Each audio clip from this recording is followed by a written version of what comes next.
భగవద్గీత యథాతథము సరళ భాషా గ్రంథము 2వ అధ్యాయము గీతాసారము 36వ శ్లోకము.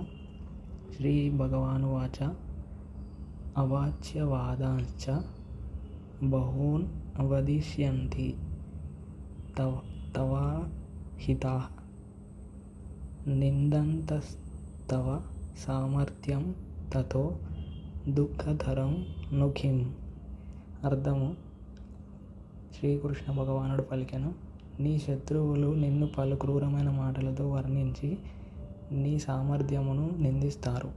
అంతకంటే నీకు దుఃఖతరమైనది ఏముంటుంది? ఈ విధంగా అర్జునునితో శ్రీకృష్ణ భగవానుడు అంటున్నాడు. అన్నట్టు శ్రీకృష్ణ భగవానుడు అర్జునుడితో అనేది ఏమంటే, నిన్ను అనవసరంగా క్రూరమైన మాటలతో వర్ణిస్తారు అని.